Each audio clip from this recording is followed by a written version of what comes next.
Hello students, welcome to this session in which we will be discussing in more detail about demand and supply. Whenever the price rises, consumers tend to purchase lesser, and whenever the price falls, consumers tend to purchase more. Of course, there are many other factors that determine demand. For example, income of the consumer, the tastes of the consumer, the other goods that are available and their prices. So, all these we consider to remain constant when we talk about demand.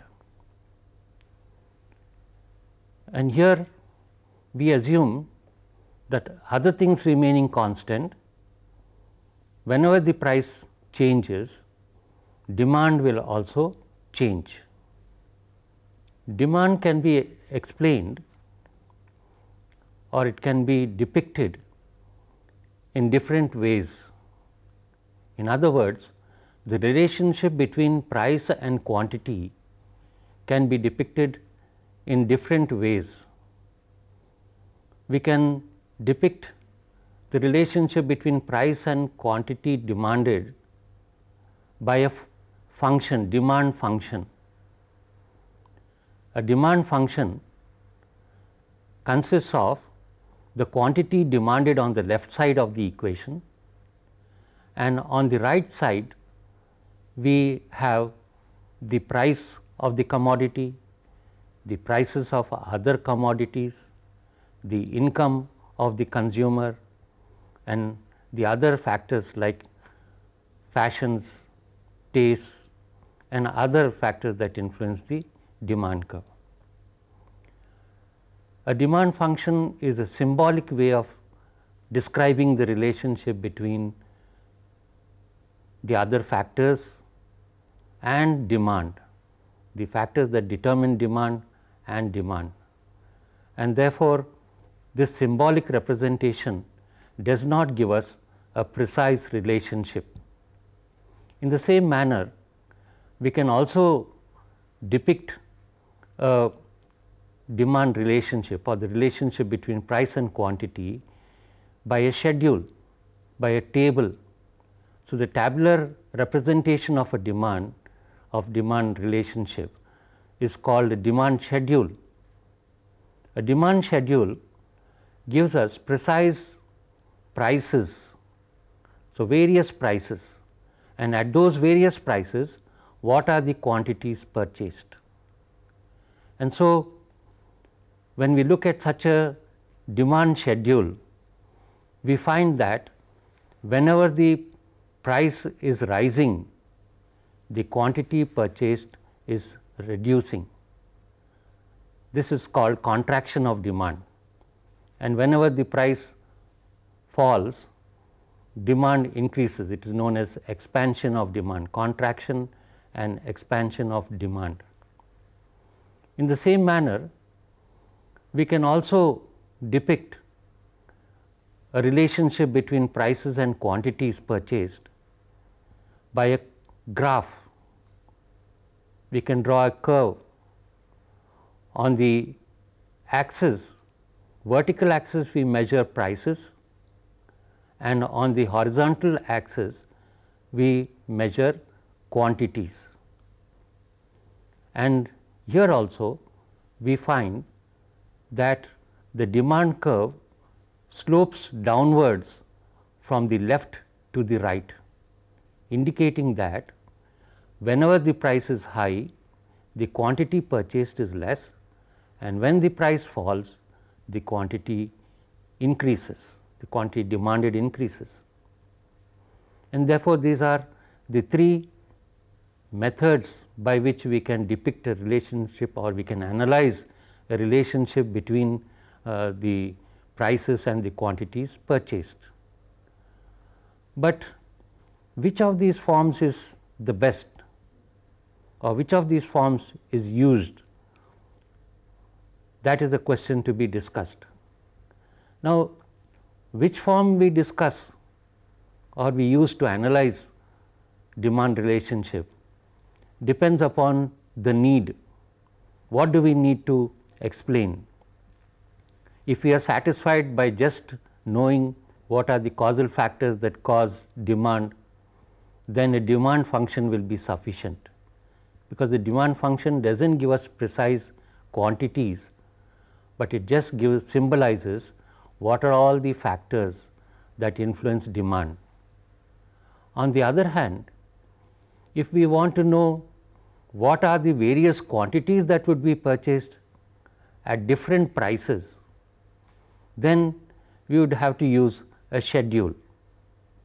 So, a schedule shows us at various prices what are the quantities that will be purchased, but it does not tell us what is the price that exists in the market.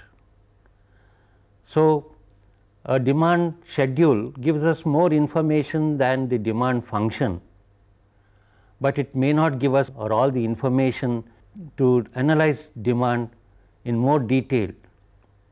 On the other hand, demand curve is a graphical representation of the relationship between prices and quantities, and it not only shows us what will be the quantities that are purchased at different prices, but it also tells us what is the ruling price in the market, what is the existing price in the market, and therefore, it gives us much more information than the previous two types or two forms of expressing the demand relationship. So, here economists, when they refer to demand, refer to the quantity that is purchased at any given point of time, other things remaining constant. So, we had discussed this earlier, that there are many factors that determine demand. For example, price of the commodity determines demand, and the other factors are prices of other commodities which are related, then the incomes of the consumers, fashions, tastes, and many other factors. So, it is assumed that all the other factors except price remain constant, they do not change, and whenever price changes, we are trying to see what is the quantity that will be purchased. So, the law of demand flows out of this, and the relationship shows us that at a higher price lesser will be purchased, and a lower price a greater quantity will be purchased, other things remaining constant. So, we can state the law of demand in the following manner: more is bought at a lower price than at a higher price, other things remaining constant. And therefore, when we take up any discussion of a demand curve or demand curve analysis, we have a schedule or we have a curve, and we try to interpret what is happening to demand when the price is changing. Now, let us take a schedule and try to understand the relationship between prices and quantity demanded in this hypothetical table or demand schedule. You find that when the price is higher, 6 rupees, then the quantity demanded is 10, and when the price falls to 5, demand increases to 20, and as the price goes on falling, for example, if it falls to 4 rupees, then the demand is 30, and ultimately if the price falls to 1 rupee, then the demand is 60, and therefore, this relationship shows us that there is an inverse relationship between price and the quantity purchased. Whenever the price rises, the demand contracts. Whenever the price falls, the demand rises or it expands. So, we now know that the demand curve slopes downwards from the left to the right, which means that there is an inverse relationship between demand and price. Now, the next thing is that we need to know why the demand curve slopes downwards. In other words, why is there an inverse relationship between demand and price? So, when the price falls, for example, people who could not purchase the commodity earlier because of their income constraints will now be able to purchase more. So, a fall in price may attract new purchasers, new buyers, and because of that demand may increase. So, this is one reason why the demand curve slopes downwards, or why an inverse relationship exists between price and demand. The other reason is that consumers who are already purchasing the commodity may be able to purchase more because the price has fallen.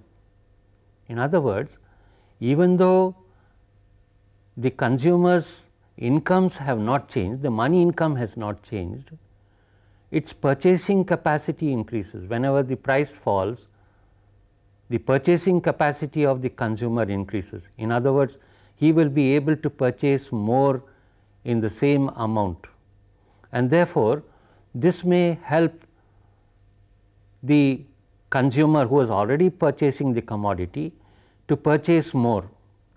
This is because when the price was higher, now let us take an example. Suppose the price of milk is very high, then people may just buy some milk to drink or to add to their tea. But when the price falls, they may purchase more milk and convert it into curds or into custard or into pudding and use it for eating. Now, suppose the price falls further, then they may purchase more and they may bring a pet, a dog or a cat, and then use this milk to feed it. And therefore, this example shows us that demand and price are inversely related, because new customers may be attracted when the price falls, or because old customers purchase more due to increase in their real income, due to increase in their purchasing capacity. So, new buyers and old buyers contribute to a change in the demand. The same analogy can be used when the price rises. Now, the next aspect that is important for us to understand is that whenever the price changes, other things remaining constant, then the demand will change on the same demand curve. In other words, the consumer will be operating on the same demand curve when the price changes, other things remaining constant. And when this happens, for example, if the price rises, demand falls, that is known as contraction of demand. And when the price falls, demand rises, that is known as expansion of demand. So, whenever demand moves on the same demand curve, then we call it contraction of demand if there is a reduction in demand, and expansion of demand when there is an increase in the demand. In the same manner, whenever there is a change in the other factors, the price may not change, but other factors also may change. So, when we assume that the price of the commodity has not changed, but some other factor has changed, then there will be a shift in the demand curve. Whenever there is an increase in demand, in the demand curve upwards, in other words, then we call it increase in demand. So, whenever the demand curve shifts downwards, then that is known as a decrease in demand. So, the movement in demand curve, when the demand curve moves upwards to the right, it is known as increase in demand. When the demand curve shifts downwards to the left, it is known as decrease in demand. And therefore, we can deal with both of these situations. Whenever the other things remain constant, we talk about expansion and contraction of demand, but that can happen only at a point of time. Over time, it is possible that other factors also change, and therefore, when one of those other factors changes, then we can expect a shift in demand, and we talk about increase in demand and decrease in demand. Now, we have seen that demand is related to utility, to the need, to the satisfaction of the consumer. In the same manner, supply is related to scarcity, and therefore, we can understand that scarcity causes supply to be short. When we say that supply is lesser, then it is always a relative thing, because we relate the quantity that is supplied to the quantity that is demanded. And usually in the real world, we find that supply falls short of demand, and therefore, whenever we say that supply is less or supply is more, or when we say that there is a surplus or there is scarcity, it is a relative term. We do not take it in absolute terms. We try to compare it with the demand that exists, and if the demand is given and supply is more, then we say that we have surplus, and whenever we say that there is a scarcity, it means relatively that supply is lesser than demand. And because supply is lesser than the demand, the commodity commands a price. Any commodity that is relatively scarce in terms of supply when compared to demand commands a price, and all free goods are found in abundance.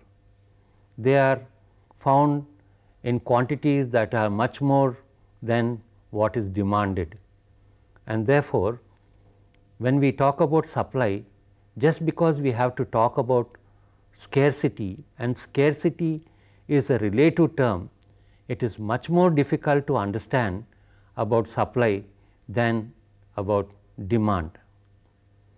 But when we take the relationship between supply and price, we find that again supply varies with price.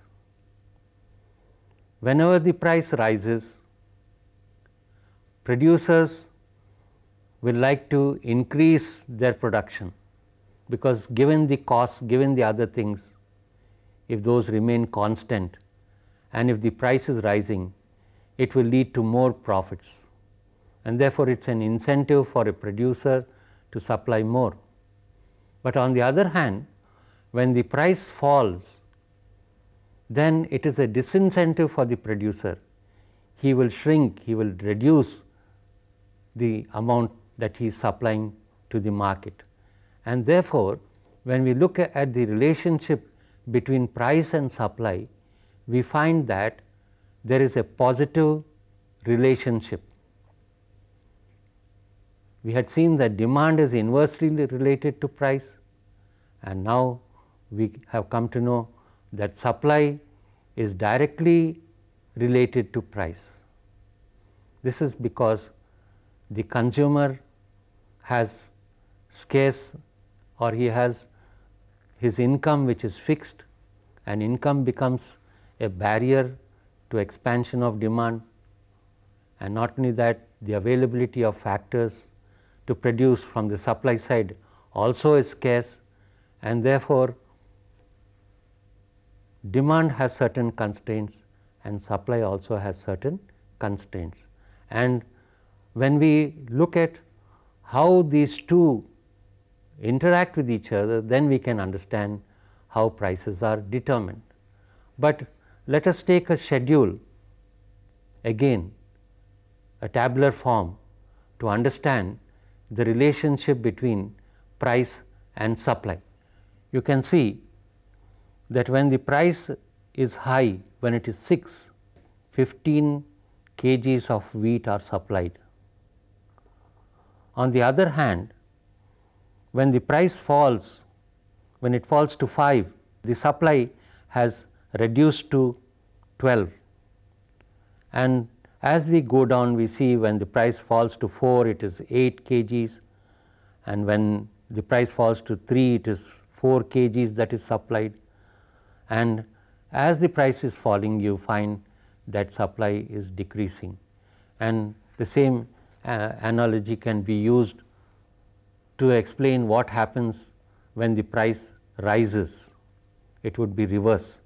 And in both the cases, we find that there is a positive or a direct relationship between prices and supply. And both of these, demand and supply, vary when the price changes. And an interaction between them, as the demand curve is a negative curve and the supply curve is a positive curve, just as the demand curve slopes downwards from the left to the right, the supply curve slopes upwards from the left to the right. Of course, it need not be explained maybe that supply relationship also can be depicted in different ways, depicted in the form of a function, in the form of a tabular table, or it can also be depicted in the form of a curve. And when we take up the interaction between demand and supply, also we can use a table or we can use a curve. The table that you see now on your screen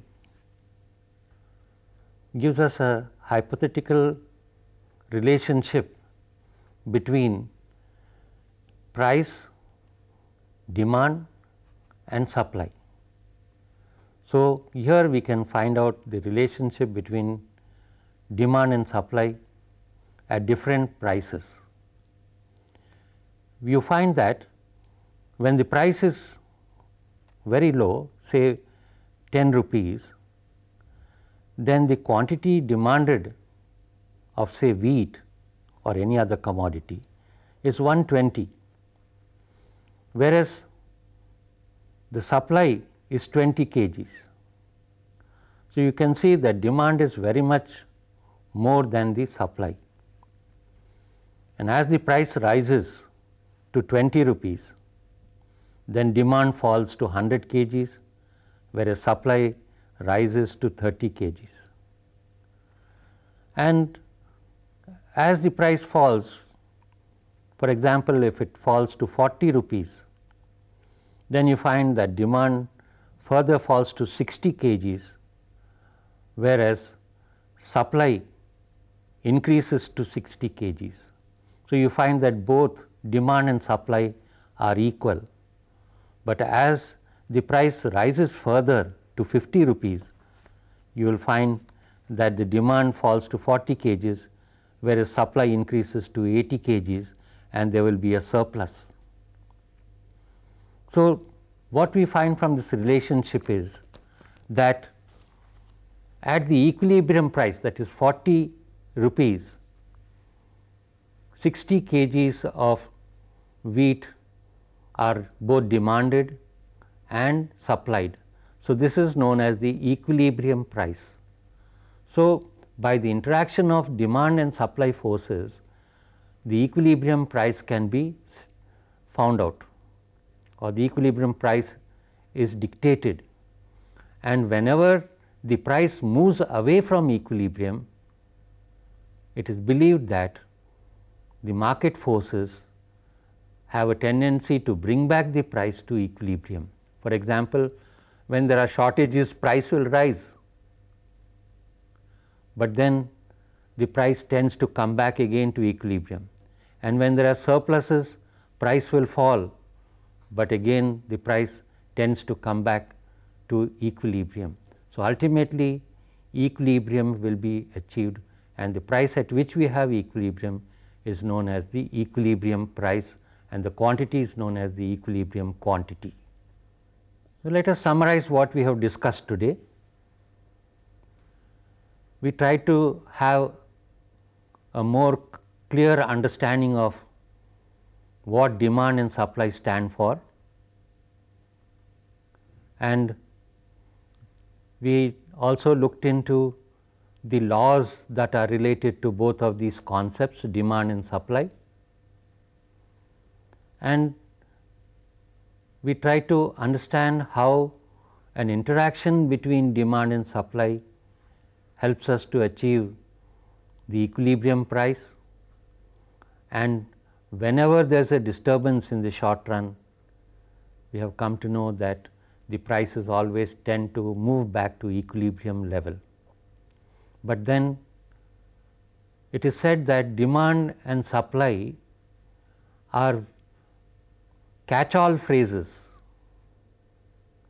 Actually, there are many other factors that determine demand and supply, and therefore, all those are in the background. We do not discuss those things. We only discuss about demand and supply, and we should know that there are many other factors in the background which determine the price in the market. Now, let me give you two questions. The first question is, what is demand? Explain the law of demand. The second question is, what is supply? Explain the law of supply.